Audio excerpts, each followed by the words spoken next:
Hello guys, I am Ricky and most welcome to our YouTube channel Nirmala निर्वाण classes. हम लोग अखंड भारत देख रहे थे और इस मैप में जो अखंड भारत सीरीज है इसमें हम लोगों ने पहले अफगानिस्तान के इतिहास को देखा, फिर पाकिस्तान को देखा, बांग्लादेश को देखा, तिब्बत, म्यांमार, नेपाल, भूटान, इन तमाम क्षेत्र को जो इस मैप में आप देख रहे हैं इस सबको हमने बहुत ही खंगाल के बहुत ही अच्छे से इसके इतिहास को देखा। आज जिस देश की बारी है या आज जिस भूभाग की बारी है वो है श्रीलंका। आज हम लोग इस श्रीलंका को देखेंगे जो हमारे भारत के मैप में छोटा सा एक भूभाग है ना, जो हमारे दक्षिण में है। भारत के सबसे दक्षिण बिंदु पर जो आपका तमिलनाडु स्टेट है इसके जस्ट बगल में है ना, 32 किलोमीटर की दूरी पर ये आपका श्रीलंका है। और आज हम लोग इसको जानेंगे, वही श्रीलंका जिसके बारे में कहा जाता है कि ये कभी रावण की लंका हुआ करती थी। तो इसको बहुत तरह की मान्यताएं हैं, इसके साथ बहुत सारी कहानियां जुड़ी हुई है, सबको देखेंगे हम लोग। और आज ये श्रीलंका है, इधर आपका ये लक्षद्वीप, अरब सागर, बंगाल की खाड़ी और सबसे नीचे में कुछ दूर जाकर के यहाँ पर मालदीव है। लेकिन हमने थोड़ा सा बगल में ही मालदीव को दिखा दिया, मालदीव बहुत नीचे है और इसमें क्या सिर्फ अब सागर ही है, इधर कोई कंट्री नहीं है। अगर आप वर्ल्ड मैप को देखते हैं तो श्रीलंका के बाद सिर्फ जो है आपका यहाँ पर सागर ही सागर है, पूरा पानी से पानी ही पानी है ना। लेकिन कुछ थोड़ा सा कुछ दूरी पर जाकर के मालदीव है, लेकिन बोर्ड छोटा होने के कारण हमने यहीं पर मालदीव को दिखा दिया। आप जान जाइए कि इसके श्रीलंका के बाद नीचे मालदीव है। तो यह जो है आपका पूरा श्रीलंका का मैप हो गया।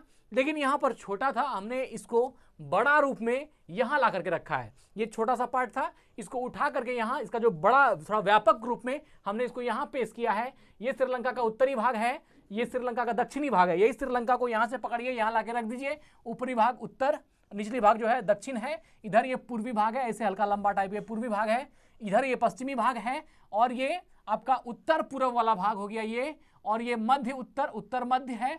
सबसे आरंभ में जो यहां से लगा हुआ है भारत के इससे, ये आपका जाफना है। ये क्या है? जाफना है। ये वाला मन्नार की खाड़ी है, छोटा सा का जो यहां पर आता है, आप देखते हैं ये मन्नार की खाड़ी, मन्नार है ना। ये पूरा आपका, और ये जो छोटा सा का एक ब्लू पॉइंट यहां पर दिख रहा होगा, ये कोलंबो है जो कभी श्रीलंका की राजधानी हुआ करती थी। और ये जो रेड कलर का एक आप स्क्वायर नुमा देख रहे हैं, ये श्री जयवर्धने पूरा कोट्टे है जो अभी भी श्रीलंका की राजधानी है।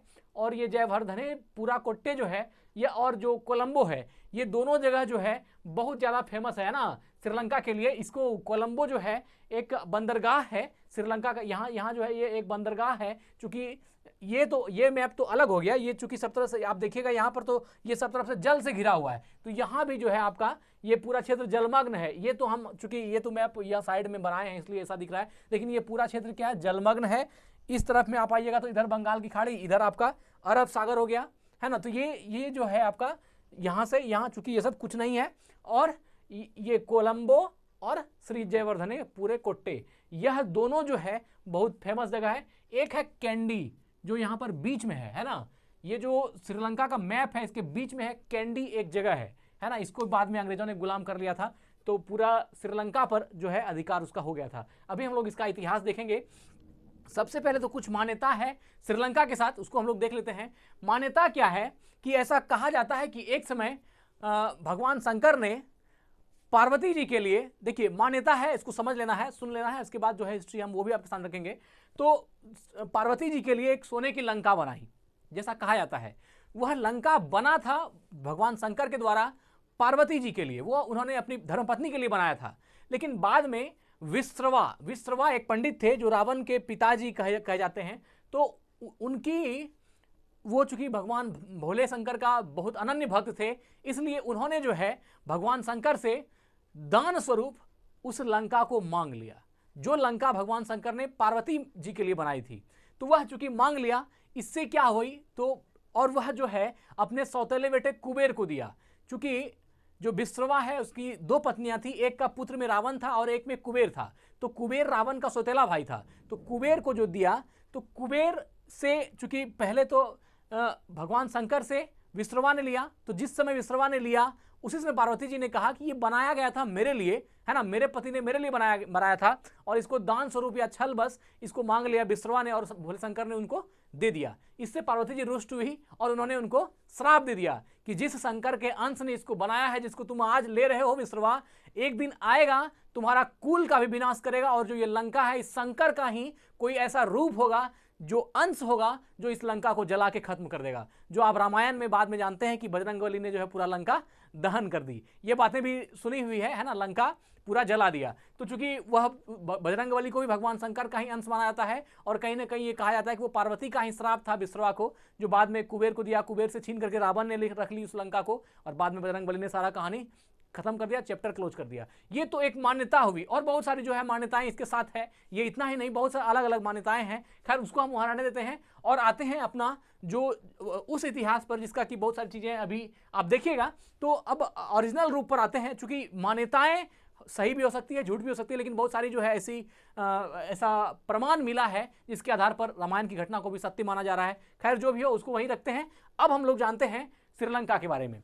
तो श्रीलंका दक्षिण एशिया में हिंद महासागर के उत्तरी भाग में स्थित है ना, हिंद महासागर के उत्तरी भाग में। और यह जो है, जब आप पूरा एशिया का मैप देखिएगा तो ये क्या है, दक्षिणी एशिया में। कहां पर है, तो दक्षिणी एशिया में। श्रीलंका दक्षिणी एशिया में हिंद महासागर के उत्तरी भाग में, जो हिंद महासागर है उसके उत्तरी भाग में और एशिया के दक्षिणी भाग में है ना स्थित एक द्वीपीय देश है। कैसा देश है, एक द्वीपीय देश है ना, द्वीपीय देश। द्वीपीय देश का मतलब क्या हुआ, भारत भी एक प्रायद्वीपीय देश है जो दो तीन ओर से जल से घिरा हुआ प्रायद्वीप कहलाता है। उसी प्रकार यह भी जो है जल से घिरा हुआ है, तो इसको एक द्वीपीय देश कहा गया, जो एशिया के दक्षिण में है और हिंद महासागर के उत्तर में है ना। एशिया के दक्षिण में, हिंद महासागर के उत्तरी भाग में स्थित एक द्वीपीय देश है जिसको श्रीलंका कहते हैं।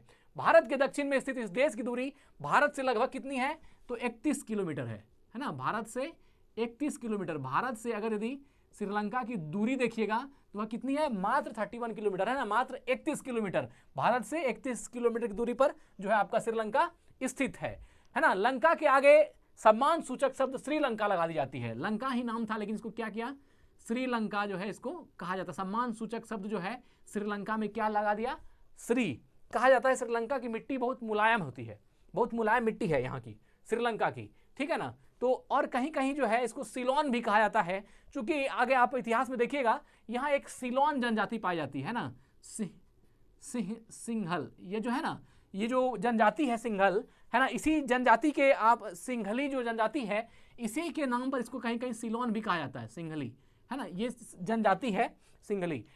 यहाँ पर चूंकि ये जो है बौद्ध धर्म के मानने वाले लोग हैं। खैर अभी हम इसको बताएंगे बेहतरीन ढंग से आपको, चलिए इसको भी रहने देते हैं। इसके नाम पर कहीं कहीं इसको सिलोन भी कहा जाता है। तो ये श्रीलंका या लंका को सम्मान सूचक शब्द दिया गया श्री, और वो बन गया श्रीलंका। श्रीलंका का सबसे बड़ा नगर जो है कोलंबो है, वह समुद्री परिवहन की दृष्टि से एक महत्वपूर्ण बंदरगाह है। कोलंबो बहुत बेहतरीन जो है आपका शहर है, जो श्रीलंका का कभी राजधानी हुआ करती थी और अभी भी राजधानी है। श्रीलंका की राजधानी कोलंबो जो है यह क्या है आपका, समुद्री परिवहन की दृष्टि से एक महत्वपूर्ण बंदरगाह है। कोलंबो क्या है, एक बंदरगाह है। ये वाला क्षेत्र श्रीलंका के मैप में जो यहाँ का पोर्शन देख रहे हैं ये कोलंबो है, और यह क्या है, एक बंदरगाह है। क्या है, बंदरगाह है। और इसके बगल में श्री जयवर्धने कोट्टे जो है यह भी इससे सटा हुआ शहर है। और श्री जयवर्धने कोट्टे जो है ना, जयवर्धने कोट्टे, यह भी जो जयवर्धने कोट्टे है यह भी एक शहर है। और यह जो है कोलंबो और श्रीवर्धने कोट्टे दोनों ही जो है श्रीलंका की राजधानी है। दोनों ही क्या है, श्रीलंका की राजधानी है। तो कोलंबो जो श्रीलंका की राजधानी है यह कार्यकारी और न्यायिक राजधानी है। ये क्या है, कार्यकारी और न्यायिक। अगर कहा जाए कि श्रीलंका की कार्यकारी राजधानी कौन सी है तो कोलंबो होगी, श्रीलंका की न्यायिक राजधानी कौन सी है तो भी कोलंबो होगी। और जो ये जो जयवर्धने कोट्टे है ये क्या है, देश विधायी राजधानी है। इसको क्या बोलते हैं, देश विधायी राजधानी। तो अगर कहा जाए श्रीलंका की देश विधायी राजधानी कौन सी है तो आपको क्या बोलना पड़ेगा, जयवर्धने कोट्टे। श्री जयवर्धने कोट्टे जो है श्रीलंका देश की विधायी राजधानी है, और श्रीलंका की कार्यकारी या न्यायिक राजधानी है वह कोलंबो है। तो श्रीलंका की दोनों ही राजधानी को आप समझ गए, कोलंबो और जयवर्धने कोट्टे।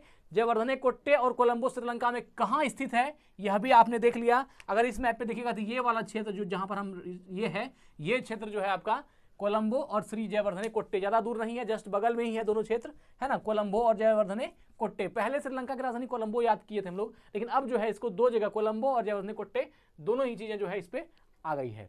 ठीक है, श्रीलंका में वेदास जनजाति पाई जाती है। वेदास भी है, सिंघली भी है, तमिल भी है, लेकिन अभी इसको हम देखेंगे। पाक जल संधि भारत श्रीलंका के मध्य ही है। पाक जल संधि जो है यह भी भारत और श्रीलंका के मध्य है। पाक जल संधि, पाक जल संधि जो है भारत श्रीलंका के बीच में है ना। पाक जल संधि भारत श्रीलंका के मध्य में ही है। श्रीलंका का पहले 5000 वर्ष का लिखित इतिहास उपलब्ध है। कितना का? 5000 वर्ष पुराना जो है लिखित इतिहास उपलब्ध है। किसका? तो श्रीलंका का। आप सोच सकते हैं इतना वर्षों का लिखित इतिहास बहुत बड़ी बात है। श्रीलंका का 5000 वर्षों का लिखित इतिहास उपलब्ध है, अभी भी उपलब्ध है। 1,25,000 पूर्व यहाँ मानव बस्तियां होने का प्रमाण भी मिलता है। 1,25,000 ये जो है श्रीलंका के संबंध में, जब भी आप श्रीलंका के इतिहास की बात कीजिएगा, ये दोनों पॉइंट कि इसका इतिहास 5000 वर्ष पुराना लिखित इतिहास उपलब्ध है, ये एक पॉइंट, और दूसरा पॉइंट कि यह 1,25,000 वर्ष पहले यहाँ पर बस्तियों के रहने का जो है प्रमाण पाया गया है। ये दो बातें आपको 100% मिली गई, चाहे श्रीलंका का इतिहास कहीं से देख लीजिए, ये रहेगा ही। 1,25,000 वर्ष पूर्व यहाँ मानव बस्तियां होने का प्रमाण मिला है। किसका? मानव बस्तियां होने का प्रमाण जो है यहाँ पर मिला है। कहाँ पर? श्रीलंका में। तो 5000 वर्ष पुराना लिखित इतिहास भी उपलब्ध है। 1,25,000 वर्ष पहले जो है मानव बस्तियां यहाँ होने का प्रमाण भी मिला है। यहाँ से 29 ईसा पूर्व में चतुर्थ बौद्ध संगीति, कितना? 29 ईसा पूर्व, मतलब ईसा पूर्व जो है 29 ईसा पूर्व है ना, चतुर्थ बौद्ध संगीति के समय रचित बौद्ध ग्रंथ प्राप्त हुए हैं। चतुर्थ बौद्ध संगीति जो हुआ था, चतुर्थ बौद्ध संगीति है ना, 29 ईसा पूर्व में चतुर्थ बौद्ध संगीति के समय रचित बौद्ध ग्रंथ प्राप्त हुए हैं। रचित बौद्ध ग्रंथ जो है, मतलब अभी भी है, रचित बौद्ध ग्रंथ प्राप्त हुए हैं। इतिहास बहुत पुराना है इसका, प्राप्त हुए हैं। यह चीज जो है प्राप्त हुए हैं, और ये अभी भी ये कहीं ना कहीं श्रीलंका में है। प्राचीन काल से ही श्रीलंका पर शाही सिंघल वंश का शासन रहा है। किसका रहा है? शाही सिंघल वंश। ये अब जो है शाही सिंघल वंश का शासन जो है यहाँ पर शुरू से ही रहा है। कहाँ पर? श्रीलंका क्षेत्र पर जो शाही सिंघल वंश था, इसका शासन शुरू से ही रहा है। अब आपके मन में सवाल आता होगा कि ये सिंघल वंश जो है, इसमें लोग कौन थे, इसका धर्म क्या था? तो ये जो सिंघल वंश के लोग हैं, ये बौद्ध धर्म वाले हैं, है ना, ये बौद्ध धर्मावलंबी लोग हैं जो सिंघल वंश में हैं। इन्हीं का शासन जो है श्रीलंका पर चलता आ रहा था, और अभी भी ये श्रीलंका में 70% हैं। श्रीलंका की मूल जाति की अगर बात की जाए तो वह सिंघल बौद्ध आएगा, है ना। सिंघल वंश के शासक या सिंघल वंशी जो बौद्ध लोग थे, वह अभी भी वहां पर 70% हैं, ज्यादा मात्रा में है, बहुसंख्यक हैं, है ना। और इसी का जो राष्ट्रपति था, इसी सिंघल वंश का, जो श्री जयवर्धने कोट्टे है, और इसी के नाम पर जो इसका नाम, इस शहर का नाम श्री जयवर्धने कोट्टे रखा भी गया है। तो सिंघल वंश का शासन जो है यहाँ पर था। समय समय पर दक्षिण भारतीय राजवंश भी आक्रमण इस पर करते रहते थे। कभी कभी जो है दक्षिण भारतीय राजवंश जो है ना, दक्षिण भारतीय राजवंश का जो है इस पर आक्रमण होते रहता था। चूंकि 32 किलोमीटर दूर आप देखिए बगल में ही है, ये तमिलनाडु का शासक जो है ये कभी कभी हमला कर देता होगा, कोई बड़ी बात नहीं है। तो जो समय समय पर दक्षिण भारतीय राजवंश का जो शासक था, वो कभी कभी आक्रमण कर दिया करता था। और 3री सदी ईसा पूर्व में मौर्य सम्राट अशोक आ गया। अब कहाँ आ गया? 3री सदी ईसा पूर्व, है ना, 3री सदी ईसा पूर्व। यह जो है ना, 3री सदी ईसा पूर्व में मौर्य सम्राट अशोक, यहां आपका मौर्य सम्राट अशोक जी आ गए, है ना, मौर्य सम्राट अशोक। इन्होंने, जो मौर्य सम्राट अशोक था, इन्होंने 3री सदी ईसा पूर्व में जो है अपने पुत्र और पुत्री, है ना, पुत्र जो है महेंद्र और पुत्री संघमित्रा, और पुत्र महेंद्र को बौद्ध धर्म के प्रचार प्रसार के लिए कहां भेजा? तो श्रीलंका भेजा।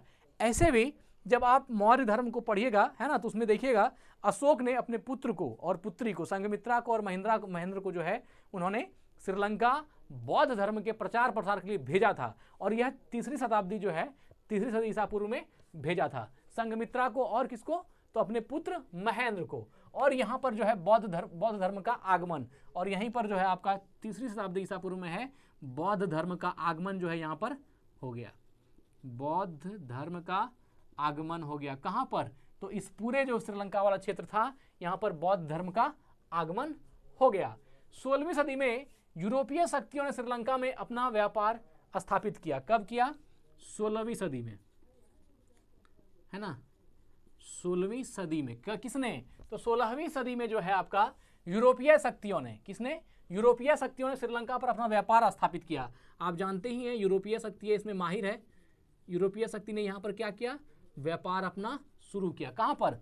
श्रीलंका पर। अब देखिए यूरोपीय शक्ति की यही खासियत है, एक वो खाता खोलता है और उसके बाद वो बढ़ते चला जाता है यूरोपीय शक्ति। अब देखिए डच आएगा, सबसे पहले पुर्तगाल आएगा, पुर्तगाल के बाद उसको हरा करके डच आएगा, डच को भगा करके अंग्रेज आएगा, अंग्रेज को फ्रांसिस से डर लगेगा, इसलिए अंग्रेज जो है पूरी तरह से कब्जा कर लेगा श्रीलंका पर। इस तरह की कहानी तो आप जानते ही हैं, यूरोपीय शक्तियों को आप बेहतरीन ढंग से आपने इतिहास में पढ़ा ही होगा। तो पहले इतना सब मिटा लेते हैं। तो अब क्या हुआ? यूरोपीय शक्तियों ने 16वीं सदी में जो है ना, 16वीं सदी में यूरोपीय शक्तियों ने यहां से क्या किया? व्यापार शुरू किया। अब व्यापार किस चीज का किया? यहां पर ऐसा क्या चीज था जिसका व्यापार इन्होंने किया? तो श्रीलंका में मुख्य रूप से जो है आपका, है ना, चाय, रबड़, चीनी, कॉफी, दालचीनी, ये सब चीज देखिए यहां ज्यादा था। चाय, रबड़, है ना, चीनी, दालचीनी। दालचीनी आप जानते ही हैं, दालचीनी मतलब ये दालचीनी नहीं, दाल अलग चीनी अलग। दालचीनी मतलब जो मसाला है दालचीनी, वो आप समझ ही रहे हैं। चाय, रबड़, चीनी, दालचीनी, कॉफी, ये सब इन चीजों का जो है यहां पर ज्यादा मात्रा में व्यापार होता था। क्योंकि हमने पहले कहा था श्रीलंका की मिट्टी बहुत मुलायम है, इसलिए उपजाऊ होती थी। तो यहाँ पर जो है चाय का, रबड़ का, चीनी का, दालचीनी का और कॉफी का और अन्य मसालों का यह निर्यातक बन गया। और किसका? इस तरह का जो है अन्य मसाला था, इन सभी मसालों का ये क्या हो गया? निर्यातक हो गया। निर्यातक मतलब निर्यात करने वाला, ये यहाँ से बेचना शुरू किया। और यूरोपीय शक्ति क्या किया? यहाँ पर आकर के व्यापार करना शुरू कर दिया। व्यापार से ही खेला शुरू करता है यूरोपीय लोग, ठीक है। तो ये होना शुरू हो गया। धीरे धीरे जो है ना, पहले पुर्तगाल ने कोलंबो के पास अपना दुर्ग बनाया। यहाँ पर क्या किया? पुर्तगाल देखिए खेला शुरू कर दिया। वो लोग यही होशियारी करके सटता है और बाद में गुलाम कर देता है। सबसे पहले कौन आया? पुर्तगाल। और पुर्तगाल ने आकर के क्या किया? तो पुर्तगालियों ने यहाँ आकर के अपना दुर्ग बनाया। क्या बनाया? दुर्ग मतलब किला, अपना दुर्ग बनाया। व्यापार करते करते क्या किया? दुर्ग भी बना लिया। और इसके बाद जो है धीरे धीरे पुर्तगालियों ने अपना प्रभुत्व आसपास के इलाकों में बनाना शुरू कर दिया। पहले व्यापार करने आया, व्यापार करते करते दुर्ग बनाया। दुर्ग बनाने के बाद क्या हो गया? उसका प्रभुत्व जो है उस जगह पर होना शुरू होने लगा। कहां पर? श्रीलंका के जिस क्षेत्र में वो घुसा वहां पर उसका प्रभुत्व होना शुरू हो गया, है ना। इसके बाद क्या हो गया? श्रीलंका के निवासियों इसके प्रति घृणा कर गया। अब जो चूंकि बाहरी आकर के उतना जो ग्रोथ करने लगा, तो श्रीलंका का जो ओरिजिनल जो लोग थे वहां पर, उन लोगों को क्या होने लगा? घृणा होने लगा। किससे? पुर्तगालियों से। कि साला हमसे व्यापार करने आया और व्यापार करते करते ऐसा हाल कर दिया कि दुर्ग भी बना लिया, अपना प्रभुत्व भी स्थापित कर लिया, अब हमको गिनता ही नहीं है। जिसको आप शरण दीजिएगा वही अगर आपको हटा दे तो कैसा लगता है ना। जिसके लिए सब कुछ किया गया और फिर आने के बाद वही आपको रिप्लेस कर दे तो फिर बहुत दुख होती है। यही जो है ये घृणा का शिकार कौन हो गया? श्रीलंका के लोग, ये पुर्तगालियों से। सबसे पहले कौन आया? अगर याद रखिएगा इतिहास में, पहले जो यूरोपीय शक्तियों में पहले कौन आया? पुर्तगाल। पुर्तगालों ने दुर्ग बनाया, प्रभाव दिखाया और पुर्तगाली से जो है जो श्रीलंका लोग थे उन्होंने घृणा करना शुरू कर दिया। इसके बाद आया डच लोगों से मदद मांगी। फिर क्या किया? इन लोगों ने डच से मदद मांगा। किससे? डच से। क्यों मदद मांगा? इसलिए कि चूंकि पुर्तगाल का प्रभाव जो है इस पर जबरदस्ती कर वर वगैरह जो और व्यवस्था थी वो कहीं ना कहीं ज़्यादा इस पर आने लगा होगा, इसलिए घृणा से क्या किया? इन लोगों ने डच से दोस्ती किया। कौन डच से दोस्ती किया? तो जो श्रीलंका के लोग थे इन्होंने डच से मदद मांगी कि हमको मदद करो, श्रीलंका पुर्तगाल से हम जो है ये होना प्रभुत्व इसका जो है हमको दिक्कत दे रहा है, या घृणा तो था ही, तो उन्होंने डच से मदद मांगा कि हमको हेल्प किया जाए, है ना। डच लोगों से मदद की अपील की। 1630 में डचों ने पुर्तगालियों पर हमला बोला। डच ने क्या किया? 1630 में किस पे? पुर्तगालियों पर हमला बोला। पुर्तगालियों पर हमला बोल दिया। किसने बोला? डचों ने। डच बोला अच्छा रुको हम तुम्हारा मदद करते हैं। सब मदद कर नहीं आता है मित्र, और क्या होता है? प्रभुत्व स्थापित कर लेता है। तो घृणा हो रहा था श्रीलंका के लोगों को बचाने के लिए डच आया और डच ने क्या किया? पुर्तगालियों को खदेड़ दिया। कहां से? श्रीलंका से। क्योंकि श्रीलंका का लोग भी इस समर्थन में है कि पुर्तगाल यहां से भाग जाए, और डच तो चाह ही रहा है कि भगाओ इसको किस तरह, ताकि हम वहां पर सत्ता में आए। और क्या किया? डचों ने उसको भगा दिया। कब? 1630 ईस्वी में, है ना। पुर्तगालियों पर हमला बोला और उन्हें मार गिराया। लेकिन इसका असर श्रीलंका पर हुआ और उन पर डचों ने ज़्यादा कर थोप दिया। अब क्या किया, पुर्तगाली तो खत्म हो गया, लेकिन अब डच क्या करने लगा, डच जो है श्रीलंका का शोषण करना शुरू कर दिया। इन्होंने क्या किया, जो कर था, जो टैक्स था श्रीलंका पर लगने वाला, वो कर को और बढ़ा दिया। मतलब ये तो अब पुर्तगाल से भी ज़्यादा खतरनाक हो गया। कौन, डच, है ना, पुर्तगाल से भी ज़्यादा डेंजरस हो गया डच, क्योंकि इन्होंने क्या किया, कर को और बढ़ा दिया। जितना पुर्तगाल परेशान कर रहा था उससे भी ज़्यादा डच परेशान करने लगा, है ना। तो एक बात जानते हैं, धरती वसुधा जो है, यहाँ वीरों की कमी नहीं होती है। पुर्तगाल को हटा के डच आया, डच को भी हटा के कोई ना कोई आएगा। सत्ता चंचला होती है, इसके बाद फिर कोई आएगा। तो यहाँ पर क्या होता है, डच के बाद जो है आपका अंग्रेज आता है ना। ठीक है, लेकिन इसका असर भी श्रीलंका पर हुआ और उन पर डचों ने ज़्यादा कर थोप दिया। 1660 तक अंग्रेजों का ध्यान भी इस पर गया। अब देखिए, अब आएगा नया हीरो।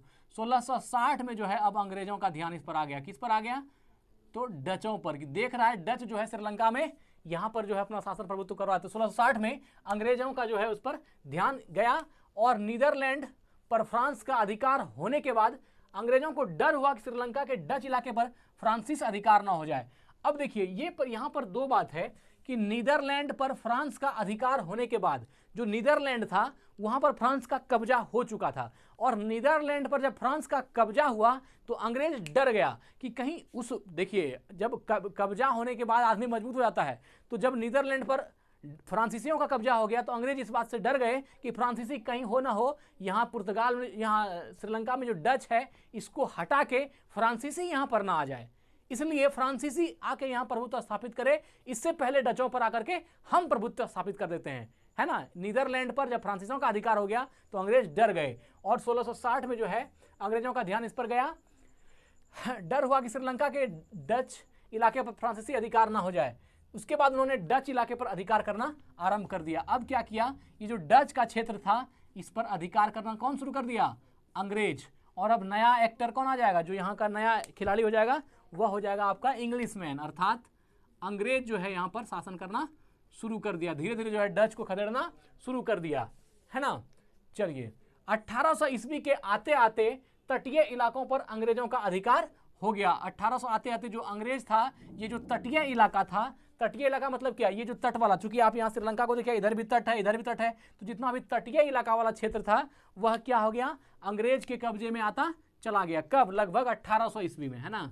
आप देखिएगा अंग्रेज जहाँ जहाँ भी अधिकार लगभग किया है 1800 ईस्वी में ही लगभग किया है। तो 1800 ईस्वी में जो है उसको अंग्रेजों पर अधिकार हो गया। 1818 तक अंतिम राज्य कैंडी, यहाँ से जो है 1818 तक अंतिम राज्य बचता है श्रीलंका का, जिसका नाम है कैंडी, है ना। कैंडी, इस पर भी अंग्रेज अधिकार कर लेता है। और कैंडी कहाँ है, देखिए यह जो मध्य भाग है श्रीलंका का, यहाँ हमने कैंडी लिख दिया है, ये एकदम मध्य में है। पूरा इस तरह से जीतते जीतते आया और लगभग सब जगह जो अंग्रेजों का अधिकार होता चला गया, और बीच में जो कैंडी था वह शहर बचा हुआ था। बाद में 1818 ईस्वी में अंग्रेजों ने कैंडी पर भी अधिकार कर लिया। कैंडी पर अधिकार होते ही यह माना गया कि पूरी श्रीलंका पर अंग्रेजों का अधिकार हो गया। पूरा श्रीलंका जो है, पहले आया पुर्तगाल, पुर्तगाल खत्म हो गया, उसको खत्म किया डच ने, डच आया, डच को खत्म किया अंग्रेज ने, और अंग्रेज यहाँ पर शासन कर रहा था। कहाँ पर, श्रीलंका पर, ठीक है ना। तो कर लिया, और इस तरह संपूर्ण श्रीलंका पर अंग्रेजों का अधिकार हो गया। द्वितीय विश्व युद्ध के बाद 4 फरवरी 1948 को फिर जो है द्वितीय विश्व युद्ध हुआ, सेकेंड वर्ल्ड वार, है ना। सेकेंड वर्ल्ड वार के बाद जो है 4 फरवरी 1948 को, याद रखिएगा, 4 फरवरी 1948 को जो है यह देश स्वतंत्र हुआ। किससे, अंग्रेजों से, है ना। 4 फरवरी 1948 को देश को यूनाइटेड किंगडम से संपूर्ण स्वतंत्रता मिल गई। यहाँ से जो है यूनाइटेड किंगडम से, अंग्रेजों से इसको पूरी तरह स्वतंत्रता मिल गई। तो अगर यह पूछा जाए श्रीलंका स्वतंत्र कब हुआ, तो आंसर लिया जाता है 4 फरवरी 1948, क्योंकि 1800 से लेके जो है, जब पुर्तगाल खत्म हुआ, डच खत्म हुआ, तो अंग्रेजों का ही शासन रहा। और अंग्रेज जब कैंडी तक आते आते 1818 तक कैंडी तक शासन करते करते जो है पूरा श्रीलंका को तो जीत ही लिया। तो कब तक, 4 फरवरी 1948 को अपना देश 15 अगस्त 1947 को, और यह जो है 4 फरवरी 1948 को यूनाइटेड किंगडम से मुक्त हो गया, अर्थात स्वतंत्र हो गया। कौन, तो ये मुक्त हो गया श्रीलंका। तो अब प्रश्न उठता है, अगर यहां से अंग्रेज चले गए तो फिर यहां पर किसका शासन हुआ? अंग्रेज के जाने के बाद यहां जो वही आपका शुरू में जो राजवंश था सिंहली, है ना, सिंहली राजवंश जो था, है ना, सिंहली राजवंश नहीं कहा जा सकता है, अब वहां सिंहली का शासन था। सिंहली जो बौद्ध धर्मावलंबी थे, जो यहाँ के पुराने रहने वाले थे, और जो 70% मात्रा में वो हैं भी, बहुत ज़्यादा संख्या में यहाँ पर हैं भी। तो ये सिंहली के हाथों में जो है सत्ता दे दिया, किसने? अंग्रेजों ने, अर्थात यूनाइटेड किंगडम वालों ने सत्ता किसके हाथ में दिया? सिंहली में। तो यहाँ पर शासन किसका हो गया श्रीलंका पर? सिंहली का। जो सिंहली लोग थे उनका शासन यहाँ पर हो गया। जब श्रीलंका आज़ाद हुआ तो सत्ता सिंहलियों के हाथ में देकर चले गए और तमिलों को हाशिए पर धकेल दिया। तमिल कौन था? देखिए, श्रीलंका में सिंहली भी है, मुस्लिम भी है और तमिल भी है। और मुस्लिम ऐसे हैं जो तमिल भी बोलते हैं, मतलब तमिल बोलने वाले मुस्लिम भी हैं, ठीक है। तो तीन हो गया, बौद्ध हो गया जो सिंहली हो गया, तमिल हो गया जो हिंदू है, और तमिल कुछ ऐसा है जो मुस्लिम भी है, जो तमिल बोलता है और मुस्लिम भी है। तो 3-4 कास्ट जो है, 3-4 धर्मों के लोग जो है यहाँ पर रहने लगे। तो जब अंग्रेजों ने सत्ता सिंहली को दे दिया तो वहाँ पर ये सिंहली लोग जो है ये अत्याचार करना शुरू कर दिया। किस पर? तमिलों पर। तमिल जो थे वो हिंदू वर्ग थे, है ना। तो उन सिंहलियों ने, सिंहली के लोगों ने किस पर शासन करना शुरू किया? तमिलों पर। और यही शासन जो है बहुत दुखदायी हुआ, आगे आप पढ़ेंगे। इसके चलते हमारे प्रधानमंत्री राजीव गांधी जी का भी निधन हो गया। तो सिंहली का जो है शासन वहां पर हो गया, है ना। अब है योजनाबद्ध तरीके से सिंहली के मन में तमिल हिंदुओं के प्रति नफरत भर दी। यह जो सिंहली था इसको सत्ता भी दे दिया, और जो तमिल हिंदू लोग थे, जो तमिल लोग थे, है ना, तमिल हिंदू भी आप इसको लिख सकते हैं, हिंदू लोग थे, इसके प्रति सिंहली के मन में क्या किया? नफरत भर दिया। ये नफरत किसने भरा? तो ये नफरत भरा है वही यूनाइटेड किंगडम, अंग्रेजों ने। अंग्रेजों ने सत्ता देने से पहले सिंहली और तमिल के बीच में जो है युद्ध करवा दिया। जिस तरह से भारत पाकिस्तान में अपना देश बटा, उसी तरह सिंहली और तमिल जो हिंदू थे दोनों में क्या कर दिया? आपस में नफरत फैला दी। ये काम जाने से पहले किसने किया? अंग्रेजों ने किया।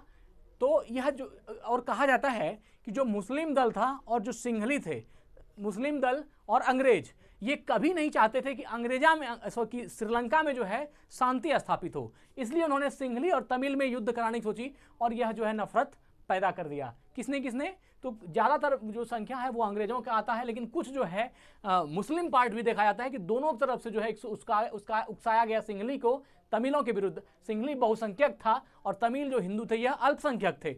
दोनों में जो है वैमनस्य हो गया, नफरत जो है फैलने लगी, और तमिलों पर हिंदू तमिल जो थे इनके ऊपर जो है अत्याचार होना शुरू हो गया। योजनाबद्ध तरीके से जो है अत्याचार होना शुरू कर दिया। बहुत काल तक खुद को अलग थलग किए जाने के कारण तमिलों में असंतोष फैल गया। ये जो तमिल था इसमें क्या हो गया? असंतोष फैल गया। सही बात है, अल्पसंख्यक है तो क्या हो गया? आप किसी पर जुर्म कीजिएगा तो वह तो स्वाभाविक है। इसमें क्या हो गया? तमिल में असंतोष व्याप्त हो गया, और घोर असंतोष हो गया, क्योंकि सिंहली वहां पर पावरफुल था, बहुसंख्यक था, और उन्होंने क्या किया? इन तमिलों को सताना शुरू किया। जो तमिल लोग जो बाहरी आकर बसे थे उसको जो है वहां पर सताना शुरू किया। असंतोष की भावना भड़की, और इसी तमिल में जो आप आगे जाइएगा, विद्रोह जब बहुत ज्यादा बढ़ जाता है तो इसी से आता है आपका पिल्लई प्रभाकरन। एक नाम आता है पिल्लई प्रभाकरन, है ना, जिसको जो कि गुनहगार है, जिन्होंने हमारे प्रधानमंत्री, है ना, आदरणीय प्रधानमंत्री राजीव गांधी जी का निधन की हत्या जो है करवाई थी पिल्लई प्रभाकरन ने। तो ये तमिल हिंदू पक्ष से एक जो है नेता हुआ जिसका नाम है पिल्लई प्रभाकरन।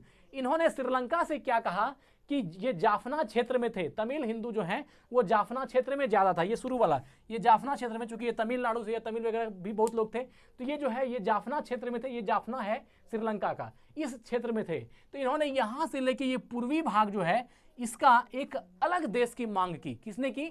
तो पिल्लई प्रभाकरन ने कहा कि श्रीलंका में जो पूर्वी भाग में तमिल हिंदू है उसको एक अलग राष्ट्र दो, हम श्रीलंका में नहीं रहेंगे, हमको एक अलग राष्ट्र चाहिए। जिस तरह मुस्लिम लीग ने भारत के विभाजन के लिए जो है रखा, 1940-42 में अलग किया, तो उन्होंने जो है अलग रखने की बात की। उसी तरह जो है पिल्लई प्रभाकरन ने यहाँ से कहा कि ये पूर्वी क्षेत्र समेत जो श्रीलंका है इसको 2 पार्ट में बांट दिया जाए, एक क्षेत्र पे सिंहली रहेगा और एक क्षेत्र पे जो तमिल लोग हैं ये रहेंगे। इस तरह का डिमांड जो है यहाँ से होना करने लगा, और बहुत काल तक खुद को अलग थलग किए जाने के कारण जो है ये फैसला जो है तमिल लोगों ने लिया, है ना। और मई 1976 में प्रभाकरन ने, कब? मई 1976 1976 में मई 1976 में प्रभाकरन ने एक गुट बनाया जिसका नाम था लिट्टे। क्या कहा जाता था? लिट्टे। इसका नाम है liberation tiger Tamil, liberation tiger Tamil इलम, है ना। लिबरेशन टाइगर तमिल इलम का गठन किया। यह जो है एक गठन था, एक संगठन था, लिबरेशन टाइगर तमिल इलम। इसी को कहा जाता था लिट्टे, है ना, LTTE लिट्टे, या लिबरेशन को LI कहा है लेकिन LTTE ही होता है। इसको कहा गया लिट्टे। यही जो लिट्टे संगठन बना, एक संगठन बना, किसके द्वारा बना? तो यह संगठन जो है मई 1976 में बनाया गया। और किसके द्वारा? पिल्लई प्रभाकरन के द्वारा। पिल्लई प्रभाकरन कौन थे? तो तमिल हिंदू थे, जो तमिल कास्ट, तमिल धर्म के लोग थे, जो कि श्रीलंका में निवास करते थे, जो श्रीलंका के अल्पसंख्यक थे। इस पर जब सिंघली लोगों ने अत्याचार करना शुरू किया तो असंतोष की भावना भड़काई और उन्होंने एक संगठन बनाया जिसका नाम रखा लिबरेशन टाइगर तमिल इलम लिट्टे, और इसकी जो है यहाँ पर स्थापना हो गई, है ना। तो और तमिलों के लिए अलग राष्ट्र की मांग की जाने लगी।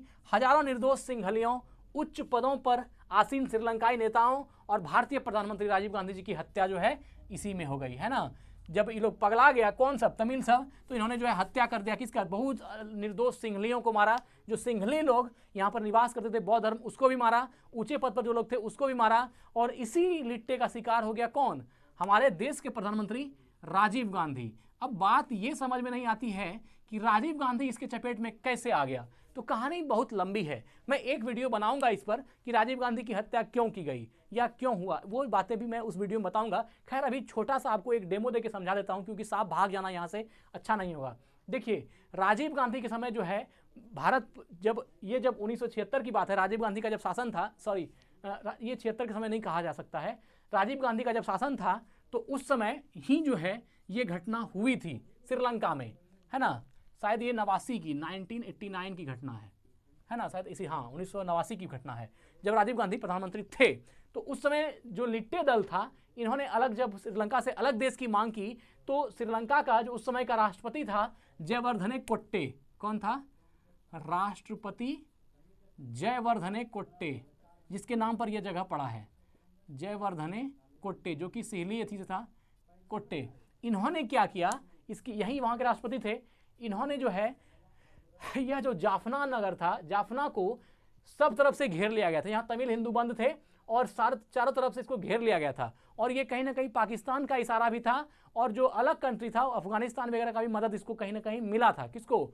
सिंघली को, जयवर्धने कोट्टे को हथियार आयात किया गया था। और इसका मानना था कि जो अल्पसंख्यक लोग यहाँ पर जाफना में तमिल बसा है उसको खत्म कर दो, खदेड़ दो यहाँ से, श्रीलंका से। इस विचारधारा में था। लेकिन जब ये बात राजीव गांधी को पता चली तो राजीव गांधी ने एक्शन लिया, और उस समय भारत के पास जो लड़ाकू विमान था और जो भी चीज़ें थी वो चूंकि बहुत उसमें पावरफुल था इंडिया, और उन्होंने जो है बोला, वहाँ के गृह मंत्री ने आदेश दिया, भारत के गृह मंत्री ने आदेश दिया कि जाफना का जो क्षेत्र है उसको छोड़ दो, वरना ऐसा होगा कि हम इससे बड़ी शक्ति के साथ आपके ऊपर प्रहार कर सकते हैं। और वह इसलिए होगा क्योंकि जब भी वहाँ से विमान आती थी वो लोग डिस्टर्ब करते। श्रीलंका का जो अपना सैनिक था सिंघली का, वो लोग दिक्कत करता था। इसलिए इंडियन सैनिकों ने कहा कि हम कपड़ा, त्रिपाल और भोजन, ये सारी चीज़ें जो है जाफना के तमिलों को देंगे।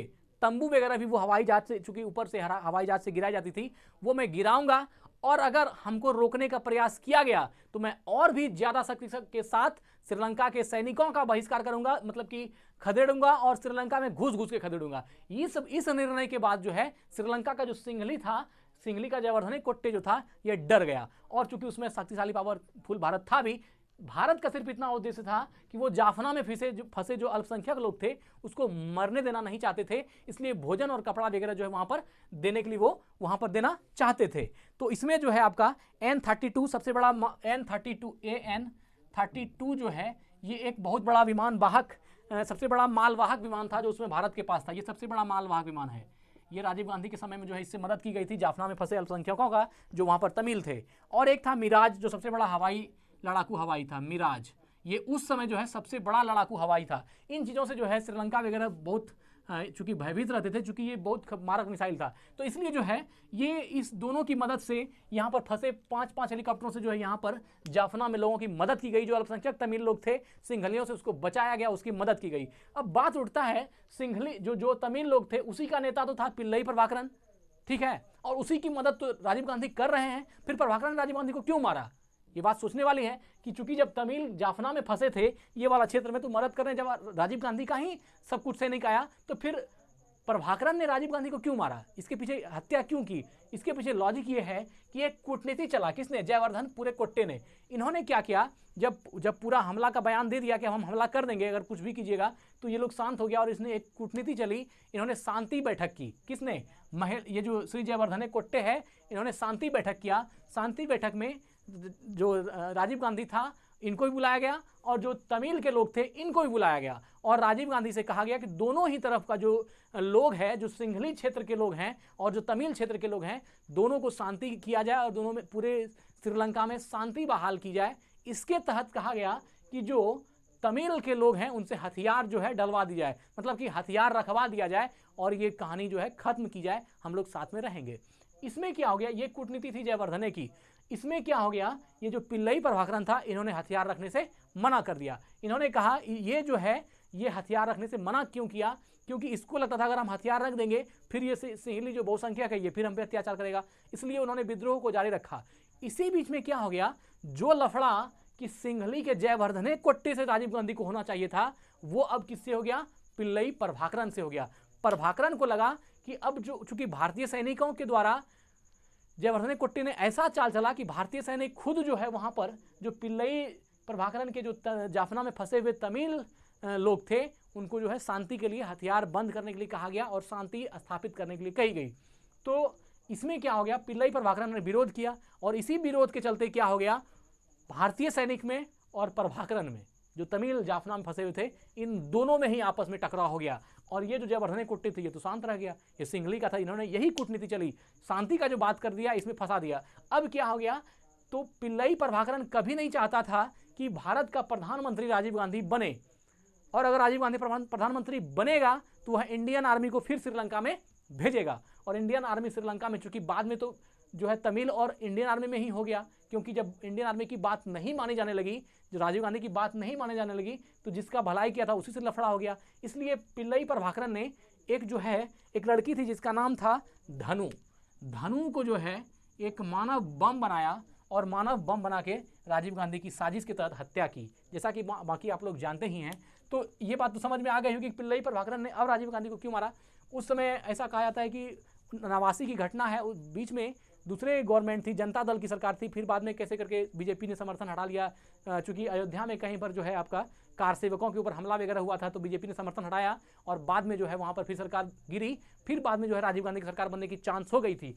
इसी से डर गया कौन? पिल्लई प्रभाकरन। इसको लगा अगर राजीव गांधी का सरकार बनेगा तो फिर भारतीय सैनिक जो है श्रीलंका में इन करेगा, क्योंकि राजीव गांधी के पहले के प्रधानमंत्री जो थे उन्होंने वहां से श्रीलंका से भारतीय सैनिकों को हटा लिया था। तो इसको लगा बाकी दूसरे प्रधानमंत्री हटा देते हैं, लेकिन राजीव गांधी अगर आएगा तो फिर सैनिक को भेजेगा और भारतीय सैनिक आएगा तो फिर इसका कुछ चलेगा नहीं। इसलिए पिल्लई प्रभाकरन ने राजीव गांधी को प्रधानमंत्री नहीं बनने देना चाहते थे और इसलिए उनको क्या कर दी, हत्या करवा दी। आप जानते ही हैं पेरम्बडूर जो है तमिलनाडु के जगह है, वहीं पर जो है उनकी हत्या एक मानव बम धनु नाम की लड़की थी, जो उनको माला पहनाने जाता है और वो स्विच दबा करके उड़ जाती है और वो वहाँ मर जाती है। तो इस तरह जो है राजीव गांधी की हत्या कर दी गई। ये भी खैर इस पर मैं वीडियो बनाऊंगा आगे, है ना, कि हत्या का दोषी जो है लिट्टे हुआ। सन 2009 में भारत में मनमोहन सरकार जी ने सहयोग से तमिल विद्रोहियों को पूरी तरह से ने अस्तनाबूद कर दिया। बाद में जो है चूंकि इनकी तो देहांत हो गई, किसकी, राजीव गांधी की, फिर 2009 में जो है मनमोहन सिंह की सरकार आई और इन्होंने जो है उसको वहाँ पर जो है माहौल को ठंडा कर दिया, है ना। 2009 में भारत में मनमोहन सिंह की सरकार के सहयोग से तमिल विद्रोहियों को पूरी तरह से ने अस्तनाबूद कर दिया। जो तमिल विद्रोही था, मतलब जो लिट्टे का संगठन था पिल्लई प्रभाकरन का, उसको पूरी तरह से ने अस्तनाबूद कर दिया, है ना, 2009 में। और फिर 19 मई 2009 को प्रभाकरन को भी मार गिराया। 19 मई 2009 को जो प्रभाकरन था उसको भी मार करके, है ना, मार के गिरा दिया। कौन? तो ये आपका मनमोहन सिंह की सरकार में कहा जा रहा है, लेकिन गिराया था ये श्रीलंकाई सैनिक ने। 19 मई 2009 9 को मार गिरा दिया गया। इस अभियान में हजारों निर्दोष तमिलों की हत्या कर दी गई। चूंकि ये तमिलों का ही नेता था इसलिए तमिलों का भी हत्या किया गया। हजारों निर्दोष तमिलों की हत्या कर दी गई। श्रीलंका सेना द्वारा बर्बर तरीके से तमिलों की हत्या किया जाने दौरान हजारों तमिल हिंदुओं ने भागकर भारत के तमिलनाडु में शरण ली। बहुत सारा हिंदू भागा और कहाँ चला आया, तो तमिलनाडु में जाके इन्होंने शरण लिया। फिर ये तमिलनाडु में आके शरण लिया और अभी तक जो है ये तमिलनाडु में शरणार्थी के तौर पर ही जो है इधर उधर कर रहे हैं। वर्तमान में श्रीलंका में करीब 2.2 करोड़ की आबादी है। श्रीलंका कितनी आबादी है? 2.2 करोड़। 2.2 करोड़ की आबादी है, जिसमें से 10% मुस्लिम है, 12% सॉरी यहाँ 10% 70% आबादी बौद्ध है। 70% आपका बौद्ध, 10% हो गया आपका मुस्लिम और 12% हिंदू। 12% जो है हिंदू है यहाँ पर। कहाँ पर? तो श्रीलंका में। और 6% जो है कैथोलिक है। 6% कौन सा धर्मावलंबी है?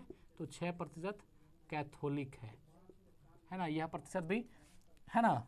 70% बौद्ध, 10% मुस्लिम, 12% हिंदू और 6% कैथोलिक है।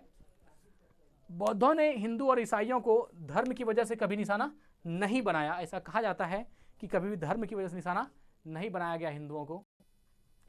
अब है कि तमिल समस्या के खत्म के बाद श्रीलंका में बौद्धों और मुस्लिमों के बीच तनाव का शुरुआत।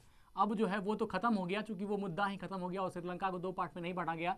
बौद्ध और मुस्लिम में जो है 2012 से अब उठापड़क चल रहा है ना। कब से? 2012 से। यह जो है 2012 की घटना है ना। बौद्ध और मुस्लिम जो समुदाय हैं इसमें आपका 2012 से तनाव की शुरुआत हुई थी।